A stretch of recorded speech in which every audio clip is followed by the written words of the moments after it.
Amen. Amen. Vraiment, c'est une joie que nous puissions être en présence de notre Seigneur. Nous bénissons ces dieux parce qu'il est le pourvoyeur. Tendre Père, je te dis merci. Merci parce que tu nous accordes ce temps et ce moment. Merci parce que tu veux nous parler. Merci parce que tu veux disposer d'une provision nécessaire. Que l'on puisse reconnaître seulement que tu es la source de toutes choses. Je bénis ce moment. J'abandonne mon frère et ma sœur entre tes mains. Tout ce que je demande, Seigneur, est que l'onction du Saint-Esprit descende. Ta puissance qui nous conduit dans la foi éternelle soit à l'œuvre. Et tout ce qui peut empêcher à ton peuple d'écouter, tout ce qui peut venir, Éternel, apporter de confusion de la part de l'ennemi Satan, je m'en vais le déclarer inopérationnel au nom de Jésus-Christ. Nous voulons confesser, Éternel, notre foi au devant de toi, en tournant le regard au devant de tout ce que tu es capable d'accomplir. Béni soit ton Saint-Nom d'éternité en éternité, au nom de Jésus-Christ. Et nous disons Amen. Amen. Je sais vous saluer tous encore au nom de notre Seigneur Jésus-Christ. Amen. C'est une joie d'être là pour le servir. Le thème que nous voulons partager aujourd'hui, qu'est dit ta foi? Qu'est-ce que ta foi te dit? As-tu la foi? As-tu compris ce que c'est la foi? Tu connais ce que c'est la foi? Mais cette foi te dit quoi? Dans ce message, nous allons partager sur les différents types de foi. Parce que par moment, on ne sait pas se situer sur ce que nous avons comme foi. Quand je viens à l'église, quand je viens dans la prière, quand je suis en train de prier, par moment, on ne sait pas quelle est la foi qui m'anime. Par moment, on ne sait pas qu'est-ce qui fait que je puisse être là et qu'est-ce que j'accomplis. C'est ce qui apporte par moment les gens à se détourner du Seigneur parce qu'ils ne savent pas ce qu'ils sont au devant de Dieu. Si tu arrives et tu parviens à découvrir ce que c'est ta foi, si tu arrives à comprendre ce que toi tu cherches, je sais que cela t'aidera de plus en plus, afin que tu ne puisses pas succomber. Nous sommes dans le livre de 2 Rois, le chapitre 5. Nous voulons lire cette histoire de Naaman, une histoire que nous connaissons tous, une histoire qui est aussi intéressante, une histoire qui veut nous parler de la foi. 2 Rois, le chapitre 5, la Bible me dit ceci. Naaman, à partir du premier verset. Nous pouvons honorer la parole, s'il vous plaît. Naaman, chef de l'armée du roi de Syrie, jouissait de la faveur de son maître et d'une grande considération, car c'était par lui que l'Éternel avait délivré les Syriens.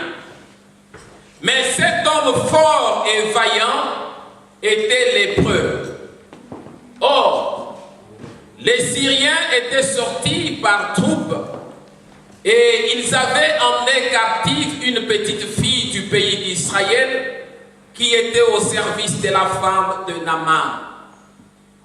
Et elle dit à sa maîtresse, « Oh, si mon Seigneur était auprès du prophète qui est à Samarie, le prophète le guérirait de sa lèpre. » Naaman alla dire à son maître, « La jeune fille du pays d'Israël a parlé de telle et telle manière. » Et le roi de Syrie dit, « Va, rends-toi à Samarie, et j'enverrai une lettre au roi d'Israël. » Il partit, prenant avec lui 10 talents d'argent, 6000 cycles d'or et 10 vêtements de rechange.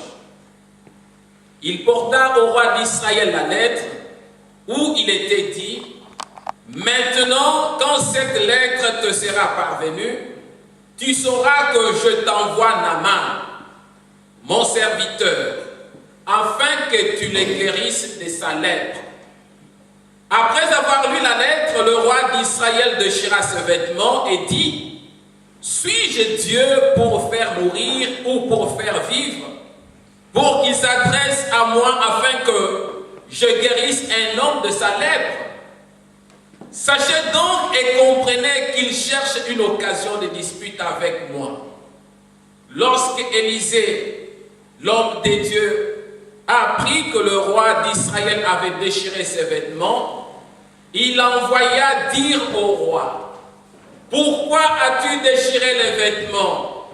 Laisse-le venir à moi, et il saura qu'il y a un prophète en Israël. » Naaman vint avec ses chevaux et son char, et il s'arrêta à la porte de la maison d'Élisée. Élisée lui fit dire par un messager, « Va et lave-toi cette fois dans le Jourdain, ta chair deviendra saine et tu seras pur. » Naaman fut irrité et il s'en alla en disant, « Voici, je me disais, il sortira vers moi, il se présentera lui-même, il invoquera le nom de l'Éternel son Dieu, il agitera sa main sur la place et guérira les lépreux. Les fleuves de Damas, l'Abanan et les Parpars, ne valent-ils pas mieux que toutes les eaux d'Israël? Ne pourrais-je pas m'y laver et devenir pur? » Il s'en retournait et partait avec fureur. Mais ses serviteurs s'approchèrent pour lui parler et lui dire, « Mon père, si le prophète t'avait demandé quelque chose de difficile, ne l'aurais-tu pas fait? Combien plus dois-tu faire ce qu'il a dit?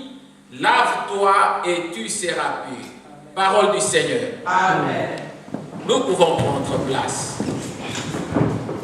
Une histoire familière, une histoire connue, une histoire que nous avons écoutée de temps en temps, beaucoup plus de fois, beaucoup plus de temps, nous l'avons écoutée parce que il s'agit d'une réalité vivante. En Israël, nous savons que le Dieu d'Israël est un Dieu qui guérit, est un Dieu qui avait un témoignage, est un Dieu que tous ceux qui se présentaient, tous ceux qui venaient, ou tous ceux qui entendaient, ils savaient qu'il y avait un Dieu. Mais dans l'histoire, nous connaissons que c'était le temps de déportation, le temps de guerre, le temps d'agitation où une fille des enfants d'Israël s'est retrouvée en Syrie.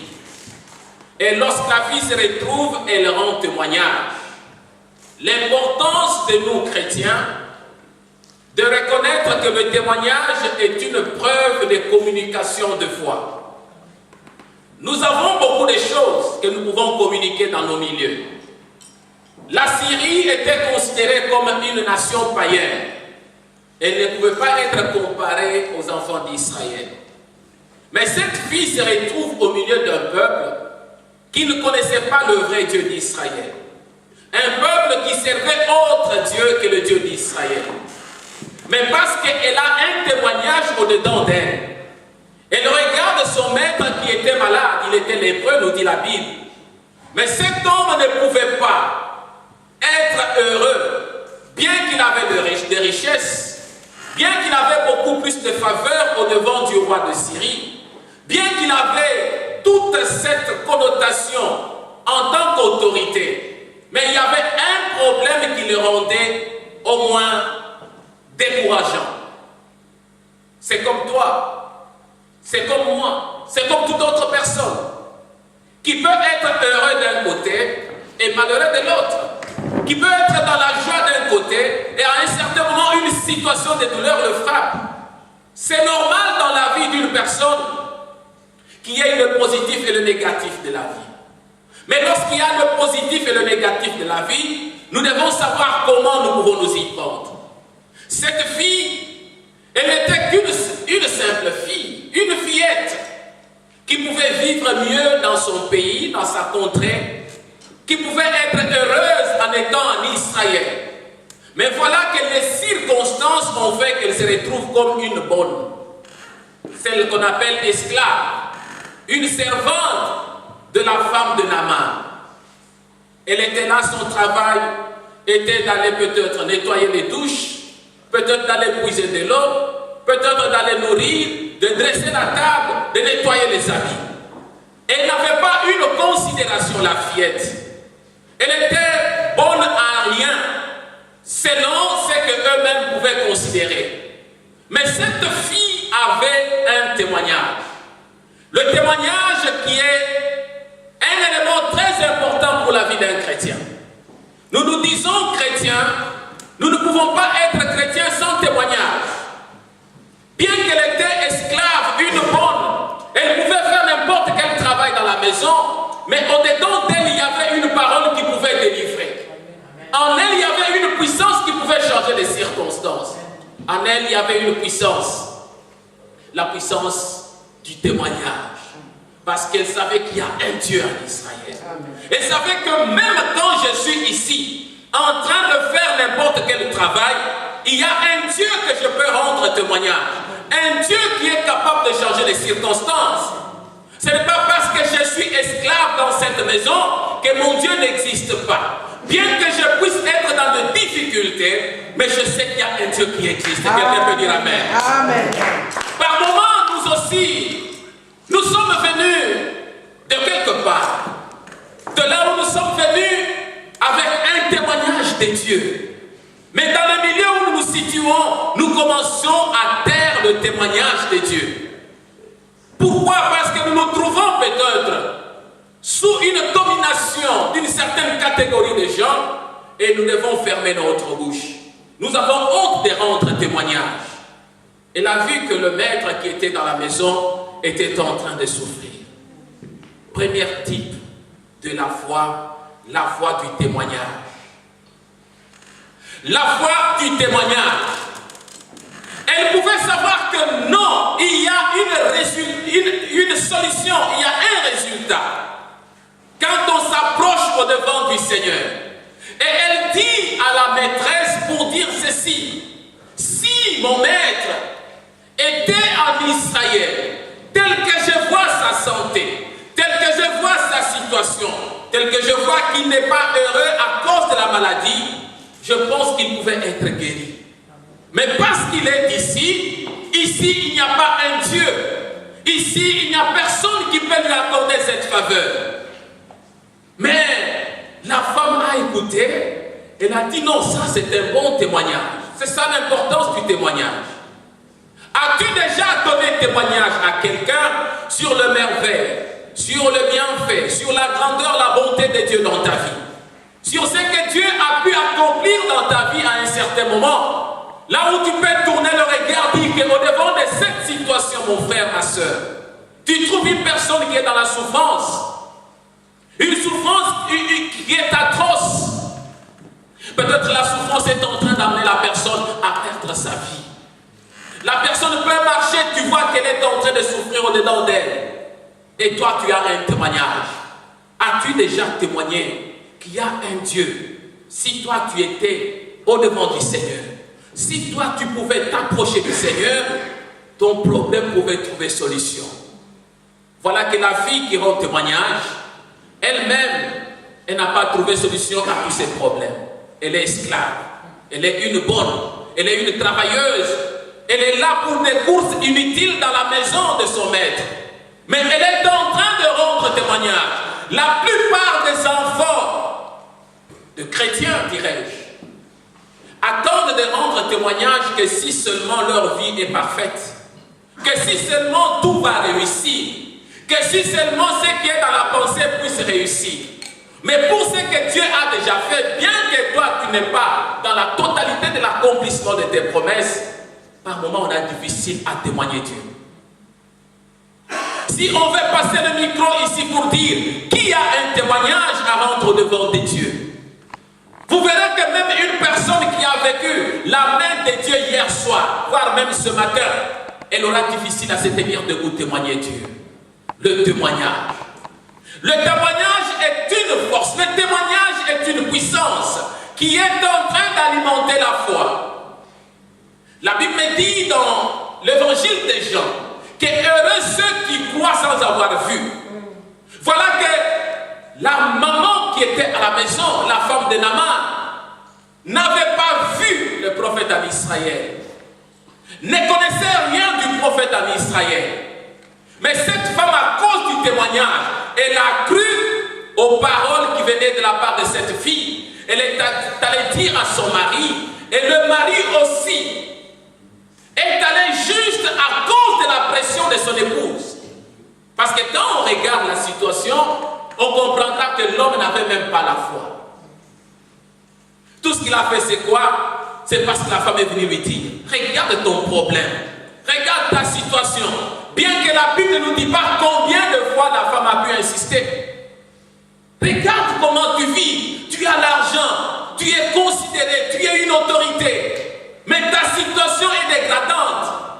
Lève-toi seulement, va en Syrie, plutôt en Israël.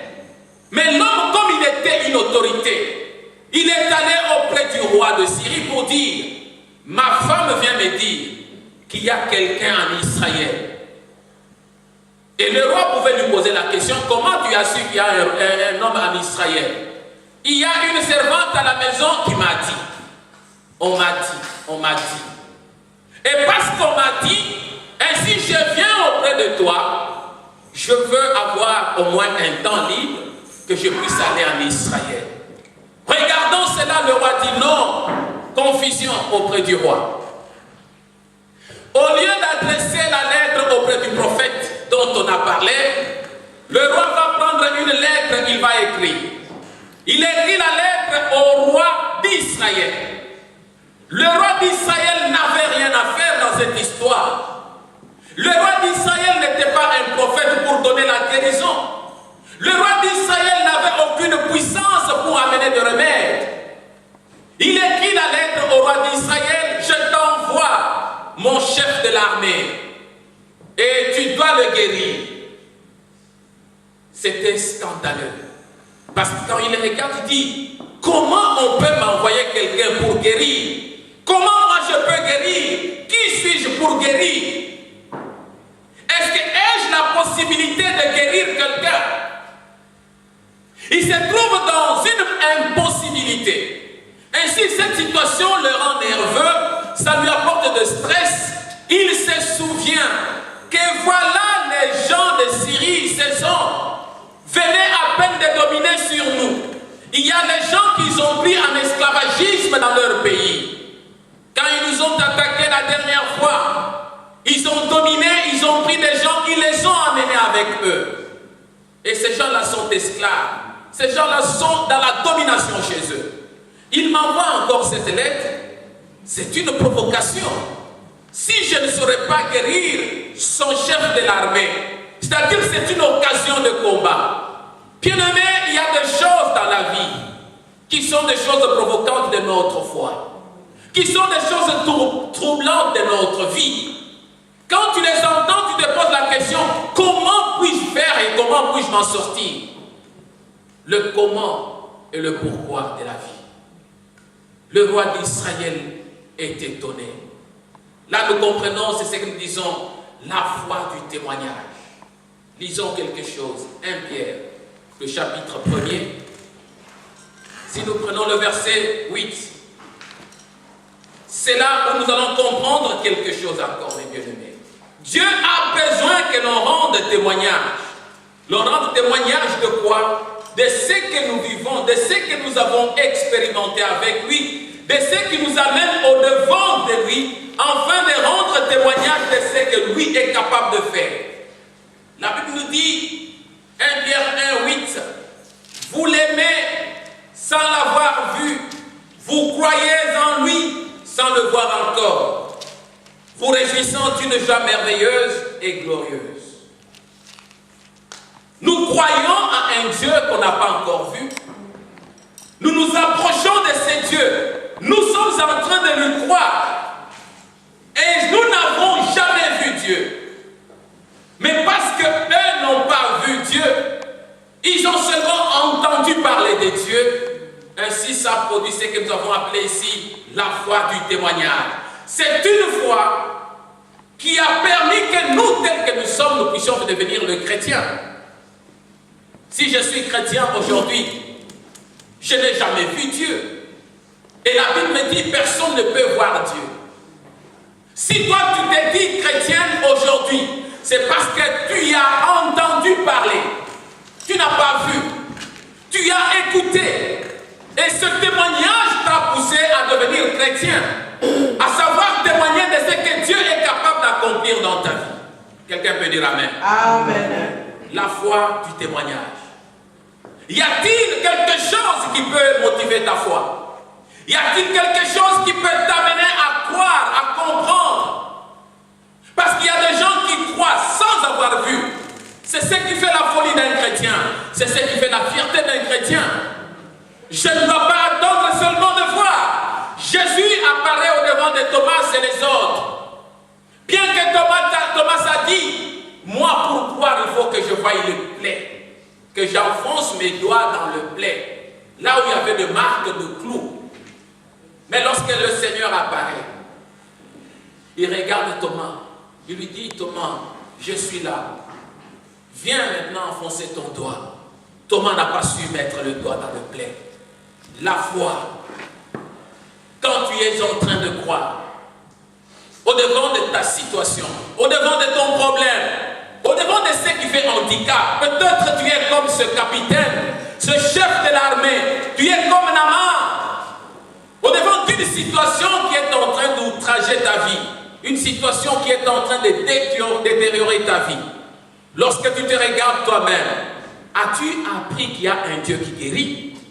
As-tu appris qu'il y a un Dieu qui peut faire quelque chose dans ta vie? As-tu appris qu'il y a un Dieu qui peut te façonner un chemin, malgré les difficultés, malgré les moments difficiles, malgré les circonstances? As-tu appris quelque chose? Alléluia. Amen. Y a-t-il un Dieu qui peut te tendre la main au moment de tes difficultés, au moment de ta situation qui est en train de s'empirer? Ou bien toi-même es-tu capable de rendre témoignage de Dieu par rapport à ce bienfait, à quelque chose de bien qu'il a déjà accompli dans ta vie? Chacun de nous a un témoignage de Dieu. Chacun a un témoignage. Chacun de nous a déjà expérimenté la main de gloire, la main de grâce de notre Seigneur. Chacun de nous a déjà pu expérimenter la puissance de Dieu. Mais à un certain moment, nous avons une telle lourdeur que personne ne peut accepter. À un certain moment de leur rendre témoignage, ça devient honteux. Ça devient par moments méprisant. Tu te regardes, tu dis, mais est-ce que je dois témoigner? Le témoignage est une puissance. Amen. Qui convertit les autres. Amen. Le témoignage, c'est ce qui a fait que partout où les gens apprenaient que le Seigneur est en train de passer. Comment ils apprenaient? C'était par le témoignage. Il est en train de passer, il est où? Allons-y, peut-être nous serons secourus dans nos problèmes. Allons-y, nous trouverons solution à nos problèmes. Deuxième type de témoignage, le témoignage par influence. Mais cet homme, Naaman, arrive là, on lui a dit, tu dois aller. La foi par influence, je dirais. Il arrive, on lui dit, tu dois aller. Si tu ne parles pas, tu ne trouves rien. Si tu ne parles pas, il n'y a rien qui va marcher. Lève-toi et parle. Par moments, nous sommes influencés. On se sent exigé, obligé pour le faire. Par moments, tu n'as pas la volonté de te lever, d'aller à l'église. Mais tu vois ton enfant qui se réveille le matin, qui dit, maman, est-ce qu'on peut partir à l'église? Toi-même, tu dis, mais je ne veux pas. Mais moi, je veux partir à l'église. Pourquoi? Parce qu'il y a une influence. Tu sens quelqu'un et tu vois quelqu'un qui vient auprès de toi, qui est en train de te presser, qui est en train de te dire de faire quelque chose malgré toi, et tu acceptes de le faire. C'est ce qui est arrivé auprès de Naaman. Il n'avait pas la volonté d'aller en Israël. Il ne connaissait rien d'Israël. Si ce n'est que dominer en tant que chef de l'armée, si ce n'est que prendre autorité, dominer sur le peuple. Mais voilà qu'il y a une foi d'influence. Bien qu'il n'était pas disposé, bien que le témoignage était un témoignage qui a influencé sa foi, bien que ce qu'il a entendu à cause peut-être de la pression de son épouse, il pouvait rentrer à la maison, la femme lui dit, regarde ton corps. Quand il sort le matin pour aller au travail, la femme lui dit, tu es bien vêtu, mais est-ce que tu ne sais pas que tu es lépreux? Et au-devant de tout cela, voilà que l'homme est influencé à poser quelque chose. Marie, avez-vous aussi de l'influence sur la foi de votre épouse? Épouse, avez-vous aussi de l'exigence, de l'influence sur vos époux? Frères et sœurs, avez-vous aussi cette influence de trouver que cette personne est en danger? La Bible nous dit, vous devez même arracher certains du feu, là où ils sont en train d'aller mourir. Vous trouvez que cet homme est en danger. Vous trouvez que la vie de cet homme est en train de se détériorer. Vous trouvez que cet homme est en train de marcher sans se rendre compte. Parce que lorsque les démons habitent dans quelqu'un, et la personne trouve que ce qu'elle fait est bien, même si elle est en train de marcher sur une mauvaise voie. Mais lorsque toi, tu viens maintenant pour influencer sa foi, combien de gens dans ta vie as-tu déjà influencé dans la foi? Combien de gens as-tu déjà attiré? Combien de gens as-tu déjà amené au devant du Seigneur? Nous sommes au verset 6. La Bible nous dit au verset 6. Il porta au roi d'Israël la lettre où il était dit, maintenant quand cette lettre te sera parvenue, tu sauras que je t'envoie Naaman, mon serviteur, afin que tu le guérisses de sa lèpre. On l'exige, on l'oblige. J'ai vu quelqu'un qui est parti avec son père qui était gravement malade. Il se tient debout le matin, il dit, papa, je suis vraiment au-delà des dépenses avec ta situation. Tout ce que je peux faire, c'est que je t'amène à l'église, on va prier pour toi. Le papa qui dit, non, moi avec vos choses des églises de réveil là, je ne veux pas entendre de ça.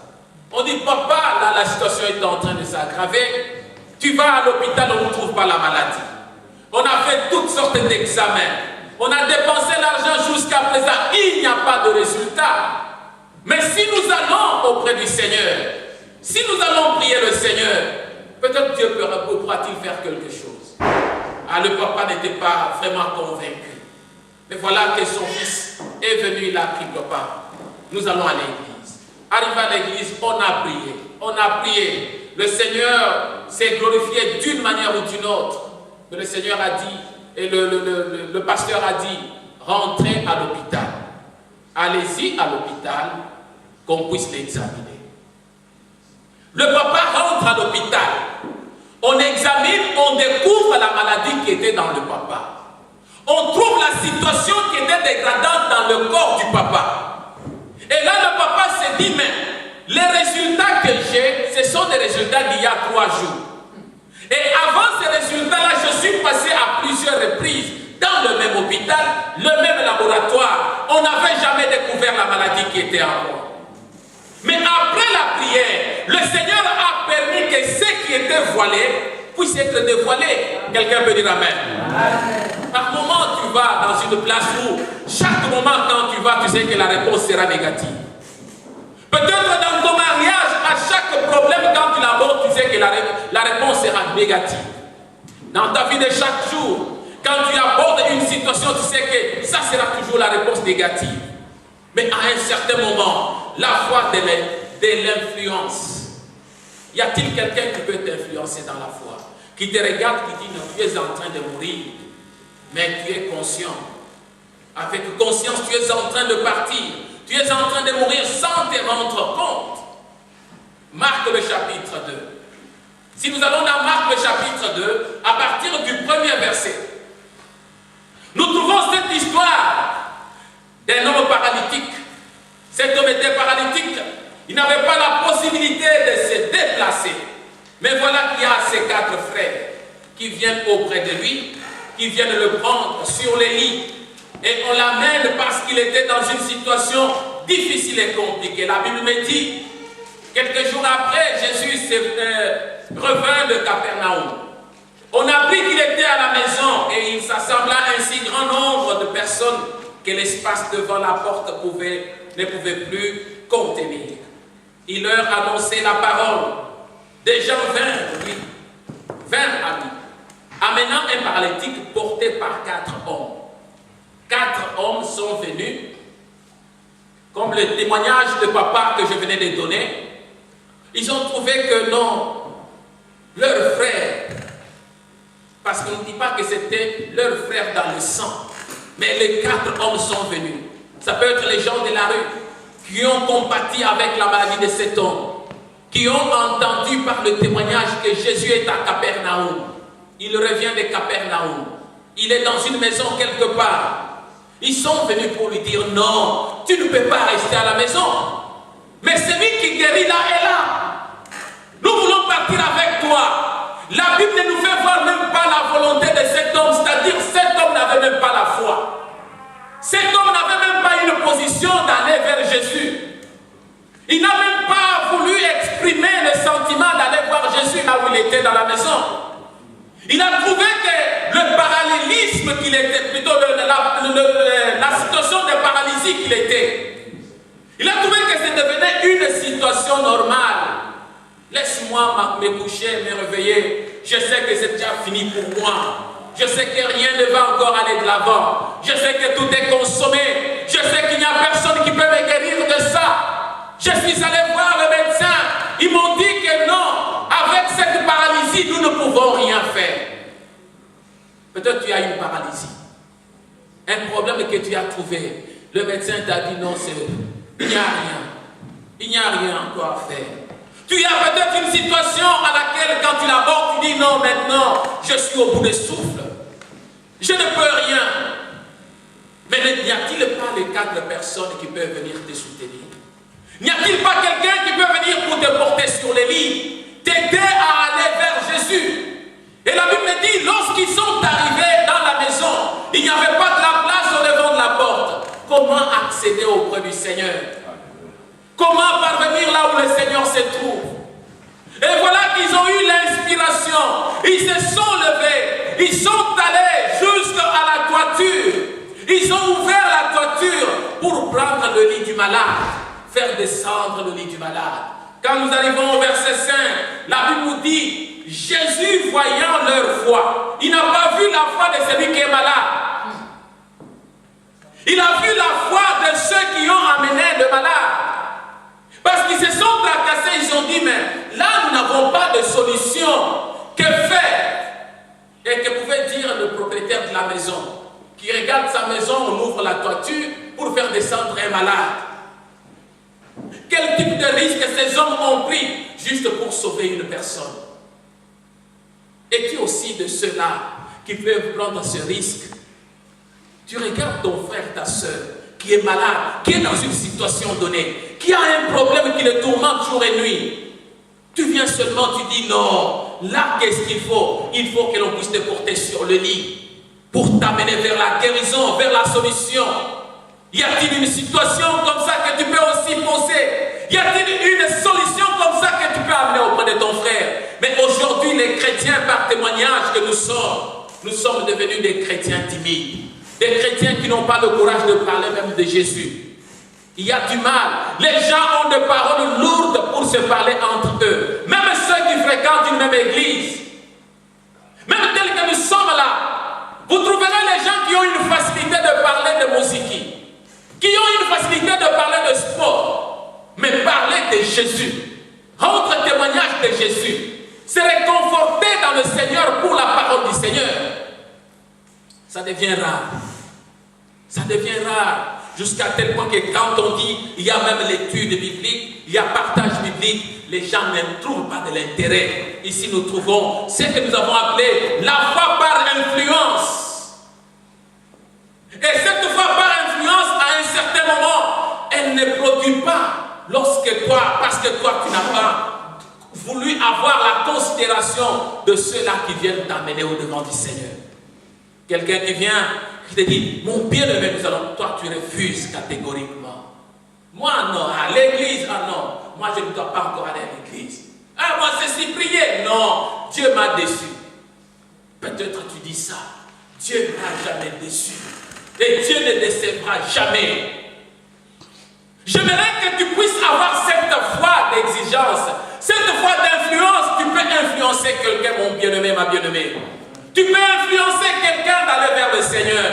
Tu peux influencer quelqu'un qui est en train de s'abattre dans la faiblesse, qui est en train de gémir, il ne trouve pas d'appui. Mais Dieu t'a placé. Tu es un instrument que Dieu veut se servir. Tu es un instrument que Dieu veut utiliser. Dieu veut que toi, tu puisses au moins te lever, que tu sois comme l'un de ces 4 qui ont pris le paralytique, que tu puisses être comme cet enfant qui a amené son papa à l'hôpital. Père, je trouve que trop c'est trop. Papa, je trouve que nous avons beaucoup dépensé. Papa, je trouve que nous avons beaucoup fait ceci. Mais nous devons encore aller auprès du Seigneur, car auprès du Seigneur, il y a une réponse. Les gens qui étaient autour de la maison étaient étonnés de voir que la maison est ouverte, on fait descendre un lit. Et Jésus est étonné. Il regarde la foi de ceux qui ont amené le malade. Ne vois-tu pas aussi un malade tout autour de toi? N'as-tu pas la foi qui peut te permettre aussi d'aller auprès de la personne qui a un problème? De dire au-devant de cette situation, au-devant de ce problème, au-devant de ceci, je viens auprès de toi juste pour te dire, non, lève-toi, allons-y auprès du Seigneur. Le Seigneur est là, il est quelque part. Il est capable de te guérir, il est capable de t'apporter, de te faire du bien. Il est capable de briser quelque chose de mal qui est en toi. Le Seigneur est capable. Là, nous voulons parler de la foi décourageante. Comme 3e type de foi. Il y a les gens qui ont une foi de découragement. Ils regardent, ils disent non, c'est déjà passé. Ah non, il n'y a rien encore de bon qui viendra. Non, il n'y a rien. Dans ta situation, tu es buté, tu regardes la réalité. Tu regardes ce que tu vois. Tu compares avec la foi, tu trouves que ça ne marche pas. Au verset 11, la Bible me dit, Naaman fut irrité. Et il s'en alla en disant, voici, je me disais, il sortira vers moi. Il se présentera devant moi. C'est tout ce qu'il attendait.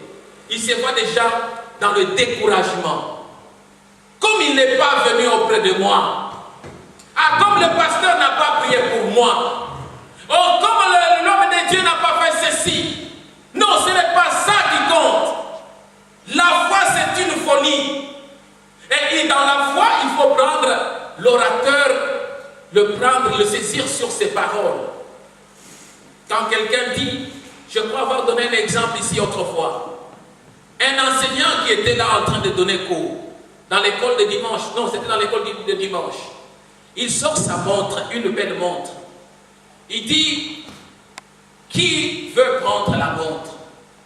Les enfants qui étaient là disent, comment tu veux nous donner la montre? Il dit, oui, voici la montre. Celui qui veut la prendre peut venir prendre. Et lui le faisait, pensant que les enfants ne pouvaient pas comprendre le sens de ce qu'il disait. Mais il y a un enfant qui a compris qu'il faut avoir la foi. Comme il a dit, il va le faire. Une belle montre, celui qui a la foi peut venir le prendre. Et l'enfant s'est tenu debout, il est venu, il a pris la montre. Et cet exemple est arrivé dans notre maison. Lorsqu'on grandissait, il y a eu un homme qui est venu, un homme politique de ce temps-là. Il est venu à la maison. Le papa était trop exigeant, il ne voulait pas que l'on puisse s'approcher des gens, que l'on ne puisse pas prendre les choses des gens, comme des choses comme ça. Mais cet homme est venu, il aimait bien blaguer avec les enfants, il dit, ah non, vous êtes là, tout ça. Ah non, je vais vous donner un cadeau. Qui veut prendre un cadeau? Ah là, nous sommes tués. Il y avait aussi un ami de voisin, un ami qui était aussi avec nous. Il dit, c'est lui qui veut prendre, qu'il vienne prendre cette montre. C'était encore une montre. Si c'est lui qui aime, il peut venir prendre la montre. Mais là, nous nous regardons, nous disons, papa nous a interdit de prendre des choses des gens. Si nous allons prendre, papa va nous punir. Mais l'enfant du voisin, qui était là avec nous, il se tient debout, il va là-bas, il prend la montre. Il donne seulement la montre, et l'enfant du voisin est venu. Lui-même ne connaissant même pas que c'était l'enfant du voisin. L'enfant est venu, il a pris la la montre. Oh, il a dit voilà, il a gagné. Oh, c'est fini. Quand nous sommes restés, maman a dit, mais il fallait prendre. C'était tard. Et que nous avons perdu la montre. Et l'enfant a ramené la montre chez son père, chez ses parents. Voilà, tel homme était là-bas. Non, il a demandé si on peut prendre la montre. Moi, j'ai pris la montre. Et c'était une fête chez eux. Ils ont revendu la montre qui coûtait trop cher. Et c'était une joie. C'est la même chose avec la foi. Savoir prendre quelqu'un à ses paroles. Dieu dit que si tu crois, tu verras la gloire de Dieu. Amen. Il a dit à Marthe et à Marie que si tu crois, tu verras cela s'accomplir. Mais c'est lui qui a dit, si moi aussi je crois à mon problème, à ma situation, je sais que je dois le saisir au monde et je sais que ça va s'accomplir dans ma vie. Mais nous les chrétiens, nous restons timides comme nous aussi à ce temps-là. Pourquoi? Parce que nos parents nous interdisaient. Et je me pose la question, qui t'interdit de pouvoir mettre en pratique ta foi? Qui est celui qui t'en empêche? La foi est une folie. Nous souffrons avec nos problèmes. Au moment où il y a une parole que nous pouvons saisir, nous pouvons saisir Dieu au mot. Mais ça devient une foi décourageante. Naaman regarde son entourage. Il regarde les rivières, les sources de la Syrie, de Damas. Il regarde son opulence, il dit, moi tel que je suis, Naaman. Mais cet homme vient, il ne me touche pas. Il m'envoie la parole de loin pour que je puisse partir. Voilà une foi décourageante. C'est la foi qui agit beaucoup au milieu des enfants de Dieu. Quand on dit, par exemple, lèvez-vous, nous voulons prier. Ah, est-ce que moi, qu'est-ce qu'il peut me donner? On dit par exemple, non, faisons ceci pour chercher la foi du Seigneur. Ah, moi, vraiment, avec ces choses-là. Agenouillons-nous devant du Seigneur. Moi, abîmer mes habits. La foi décourageante. Tu te regardes, tu regardes ton opulence, tu regardes ce que tu es, tu regardes, tu te dis non, moi là, je ne peux pas regarder. Tu regardes la réalité de ta vie. La foi, c'est un combat entre la foi et la réalité. Tu regardes la réalité, tu dis non, je me plie au devant de la réalité, mais je n'accepte pas ce que la foi peut me dicter. Et c'est là que nous avons beaucoup d'échecs. Alléluia. Amen. Les échecs de nos vies viennent là où nous commençons à douter sur ce que Dieu est capable de faire, sur ce que Dieu est capable d'accomplir. La foi décourageante est une foi de mépris. On est beaucoup plus méprisant. Qu'est-ce que lui peut me donner? Qu'est-ce que lui pense? Est-ce que même si je fais ceci, est-ce que lui pense ceci? C'est ce que Naaman est en train de faire dans ce livre, dans ce verset 11. Et quand nous descendons, nous comprenons cela. Est-ce que vaudra-t-il que... Et au-devant de toutes ces choses-là, nous trouvons qu'il est en train de mettre une charrue au-devant de ce que Dieu peut accomplir dans sa vie. Peut-être, tu peux réussir dans ta vie quand tu as, je dis peut-être, un bon entourage. Mais si tu n'as pas un bon entourage, qui peut avoir cette foi que nous avons appelée la foi d'influence, comme ses amis, ses serviteurs qui étaient là, ils ont joué à l'influence de Naaman. Ils ont dit, mais non, homme, maître, qu'est-ce qui t'a dit de difficile? De te lever, d'aller te laver. Est-ce que c'est ça qui est compliqué? C'est là où nous faisons blocage dans notre vie chrétienne. Nous ne voulons jamais accomplir ce que Dieu attend de nous. Mais il nous faut maintenant dans tout cela avoir cette foi qu'on appelle la foi de la certitude. C'est ça. Quand tu es certain de ce que tu fais, quand tu te regardes toi-même, tu dis que je suis convaincu. C'est là où Dieu est en train d'agir. Je suis convaincu que si je viens prendre cette montre, je l'aurai. Parce qu'il m'a dit, venez prendre la montre. Je suis convaincu que si je me tiens debout et qu'il a dit, venez à moi, vous tous qui êtes fatigués, je sais qu'il va me donner la joie. Saisir l'orateur par le mot, saisir Dieu par le mot, s'avancer au-devant de Dieu dans une foi par certitude. Elle est une foi de conviction, elle est une foi qui est personnelle. Elle est une foi qui nous amène, quand tu te regardes toi-même, tu dis non, là, je dois agir. Lorsque le Seigneur est en train de chapitre 18, verset 35, il s'agit de Bartimée. Voici l'exemple de la foi convaincante, de la foi de la certitude, une foi personnelle qui n'agit pas de l'influence extérieure. Bartimée s'est tenu debout. Il a commencé à crier, fils de David, aie pitié de moi. Parce qu'il était convaincu lui-même qu'il s'agit bien de Jésus, le fils de David. Il s'agit bien de celui qui peut me donner solution à mon problème. N'attendons pas seulement que l'on puisse nous porter sur le béquille, que l'on puisse venir nous soutenir, nous élever pour aller. Mais si nous avons une conviction personnelle, alléluia, est-ce que tu as une conviction qui peut te dire qu'à ton problème, à ta situation, Dieu est capable de t'apporter le remède? As-tu cette conviction? Lorsque Bartimée criait, l'entourage le méprisait. Les gens lui disaient de se taire. Je me pose la question de savoir pourquoi on lui disait de se taire. Il dérangeait qui en cherchant que le Seigneur puisse l'assister? Il pouvait faire obstruction à qui lorsqu'il cherchait la guérison?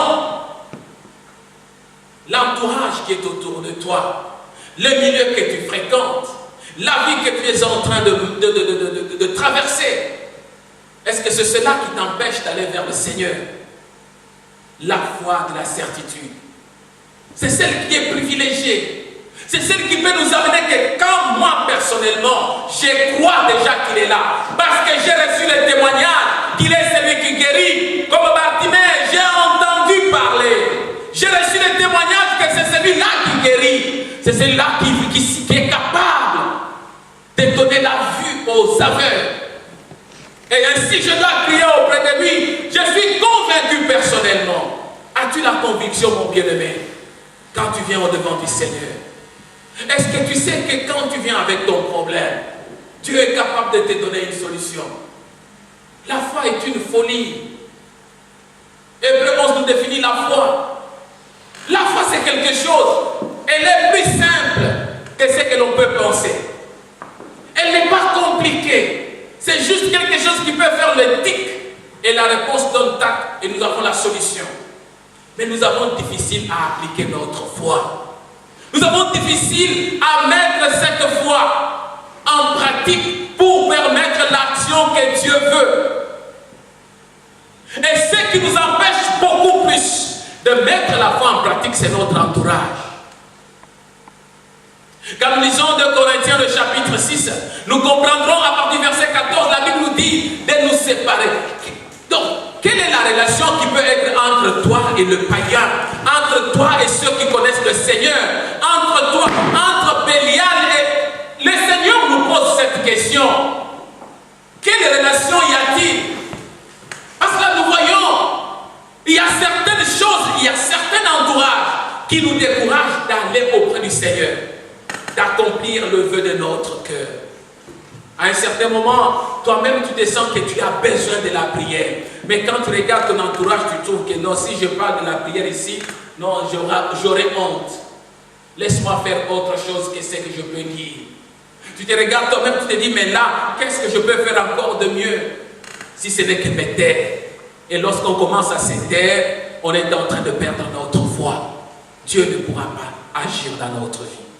Quelqu'un peut dire Amen. Amen. Est-ce que nous avons la foi? Nous avons parlé des types de foi ici.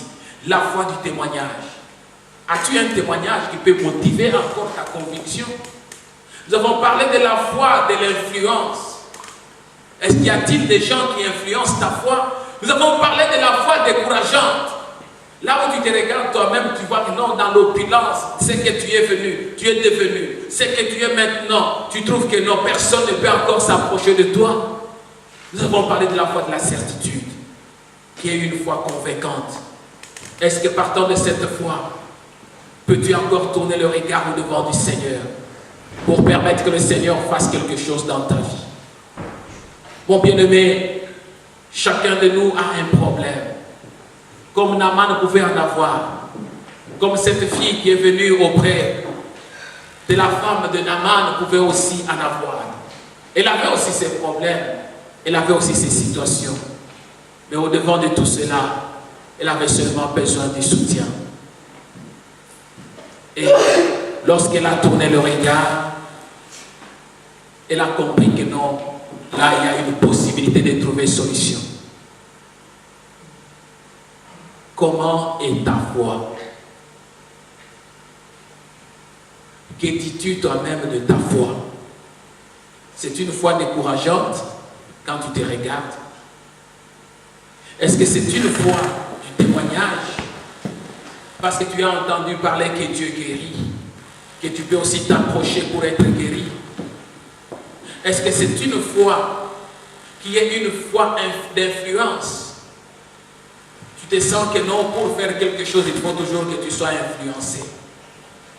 Pour venir à l'église, pour faire ceci, pour prier, il faut toujours qu'il y ait de l'influence extérieure. Ou bien c'est une foi de la conviction. Ce que tu veux faire, tu sens en toi une parole qui te dit du plus profond de ton cœur que non, lève-toi, fais-le. Et quand tu appliques la foi des convictions, je te dis qu'il y aura une possibilité pour toi de tourner le regard, de reconnaître que Dieu est capable d'accomplir ce qui est dans ta vie. J'aimerais, mon bien-aimé, que tu puisses tourner ton regard au devant de ton Seigneur.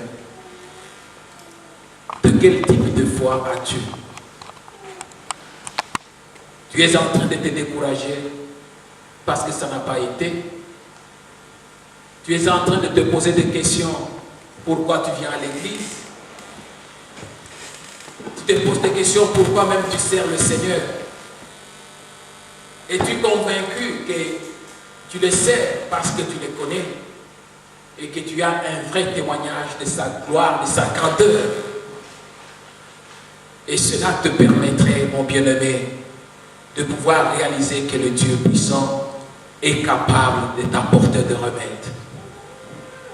Voilà, comme l'on a donné l'exemple de la montre.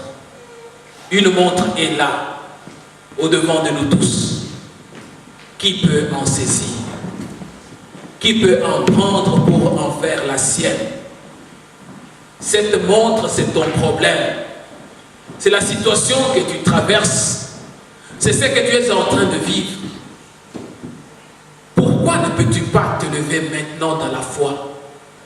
Dire qu'au devant de ce problème, Seigneur, je veux saisir. Parce que tu me dis que tu as la solution.